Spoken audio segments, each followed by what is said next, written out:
Тазы аң аулау үшін арнайы өсірілген тамаша ит. Ол негізінен Қазақстан, Өзбекстан және Тәжікстан елдерінде кең таралған. Менің телеарнама тіркеліп, лайк басып, қоңыраушаны басып кетіңіздер. Керекті көптеп видеолар салып отырамын. Тазы сөзі парсы тілінен аударғанда епті, шапшаң деген мағынаны білдіреді. Бұл ит жеті қазынаның бірі болып табылады. Қиын қыстау заманда бірқатар ауылдарды аштықтан аман алып қалған. Қазіргі уақытта бұл иттер сирек кездеседі. Адамдар аң аулау кезінде тазының орнына мотоцикл мен автокөлікті қолданып жүр. Оларға жойылып кету қаупі төніп. Тазы сабырлы, айбынды ит. Жүні бір қабатты жұмсақ. Ересек иттің салмағы 38 килограммға жетеді. Бойы 70 сантиметрден аспайды. Өмір сүру ұзақтығы 10-12 жыл. Тазының басы ұзын, еріндері жіңішке, құлақтары көз деңгейінде орналасқан. Жамбасы және белінің бұлшық еттері жақсы дамыған. Ең мықты тазылар 10 км/сағ жылдамдықта жүгіре алады. Иіс сезу қабілеті жоғары деңгейде. Жүйрік және шыдамды болғандықтан қоян, түлкі және суырларды аулауға мүмкіндігі бар. Тазының ең басты артықшылығы ол өз олжасын ұзақ уақыт бойы әлсірегенше қуа алады. Оған қуып жетіп алған соң иісі келгенше ұстап тұрады. Жануарды қинамай терісін бүлдіріп алмауға тырысады. Өткен ғасырда аң терісінің кем дегенде жартысы осы иттердің күшімен табылған деген мәлімет бар. Күнделікті өмірде жалқау болып көрінеді. Адамдарды сырттан бақылап, өз жерінде тыныш жатуды ұнатады. Бірақ аң аулау кезінде түбегейлі өзгереді. Оның шапшаңдығында, ептігінде және ойнақылығында тек қызығушылықпен қарауға болады. Тазыны қазақтар аңшы итті тазы деп атауының мәні парсылардың таза, алғыр, шапшаң, жүйрік сөзімен түбірлес және осы мағынада шыққан деп жорамалдануда. Тазының көру, сезу, есту қабілеті жақсы дамыған және аңшылық қабілеті, амал айласы басқа иттерге қарағанда көш ілгері. Алғыр тазы секундына 30-40 мың дыбыстық тербелісті, тіпті кей кездері 70-100 мың тербелісті қабылдап ажырата алады. Қазақтар тазыны жарғақ құлақ және шашақ құлақ деп екіге бөледі.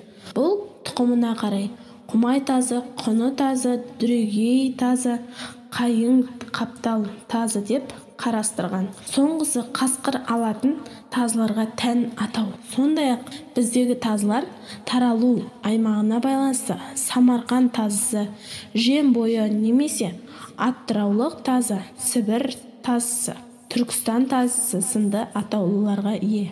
Самарқан тазысы аласа бойлы, сүйрікте сүйкімді сұлу болып келсе, Атыраулық тазылар шашақ құлақ, табан жүнділігімен ерекшеленеді. Сібір тазылары сүйір табан, күші көп болады. Түркістан тазысы қазақ даласының оңтүстік өңірлерінде мол тараған тұқым. Жақсы тазының сипаты.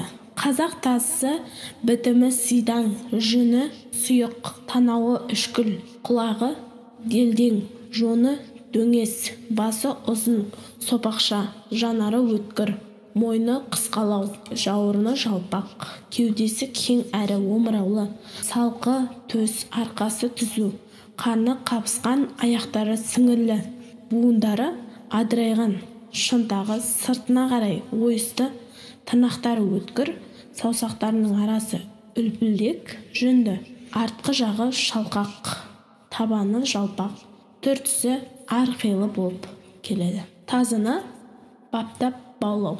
Тазы иттердің ішінде дегдар адам тәрізді талғампаз. Кез келген дүниені жей бермейді. Қарны аш болса, аштығын білдірмейтін төзімді жануар. Үйретіп баулаған кезде тазының мінезі, құлқы туралы болуына, тұрақты болуына баса назар аударған жөн.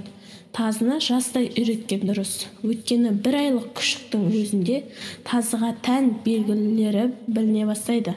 Үйрету осы шамадан басталады. Оған орынсыз айқайлап жекуге болмайды. Күшік тазыны алдымен қарғыбауға үйрету керек. Одан кейін жетекке дағдыландырып, көп жағдайда түлкінің құйрығымен ойнатып, оны ұстауға әдеттендірген абзал. Өйткені құйрықпен ойнаған тазының мойны қатаяды. 6-7 айға толған соң тазыға ат қойып, атын миына сіңіру керек. Сол атымен шақырып үйреткен дұрыс. Ең бастысы, иесін тастап, бет алды лағып кетпейтін, үнемі иесінің маңында жүретін жағдайда баулыған жөн. Менің телеарнама тіркеліп, лайк басып, қоңыраушаны басып кетіңіздер. Керекті көптеп видеолар салып отырамын.